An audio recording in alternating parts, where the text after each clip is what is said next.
کہ ایسے درندوں کو چورستوں پہ لوگوں کے سامنے دردناک موت دی جائے تاکہ آئندہ کسی اور درندے کی یہ ہمت نہ ہو کہ وہ ہمارے ماں بہن کے اوپر انگلی اٹھا سکے، آنکھ اٹھا سکے۔ آج لوگ پروٹیسٹ کر رہے ہیں، ہماری بہن کے ساتھ بلاತ್ಕಾರ ہو گیا، ہماری بہن کے ساتھ ریپ ہو گیا۔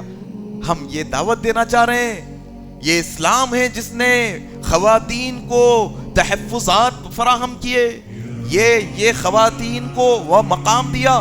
اسلام سے پہلے زندہ گاڑ دیا جاتا تھا بچیوں کو، اسلام آیا کہا اب یہ بچی ماں ہے، اس کے قدموں تلے جنت ہے۔ اسلام سے پہلے دفن کر دیا جاتا تھا عورتوں کو، اسلام آیا کہا یہ بیٹی ہے، اس کی پرورش کرو گے اللہ تمہیں جنت میں داخل کرے گا۔ اسلام آیا، اس نے بیوی کا مقام دیا، کہا ایک لقمہ کھلاؤ گے اللہ نیکی دے گا تم لوگوں کو۔ اسلام آیا، خواتین کو حفاظت فراہم کیا۔ اللہ اکبر۔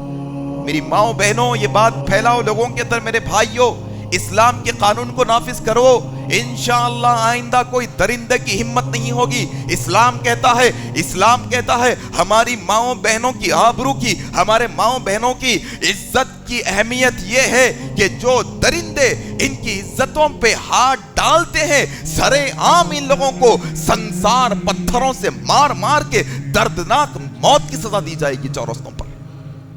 ہم دعوت دیتے ہیں کہ ایسے درندوں کو چورستوں پہ لوگوں کے سامنے دردناک موت دی جائے تاکہ آئندہ کسی اور درندے کی یہ ہمت نہ ہو کہ وہ ہمارے ماں بہن کے اوپر انگلی اٹھا سکے، آنکھ اٹھا سکے۔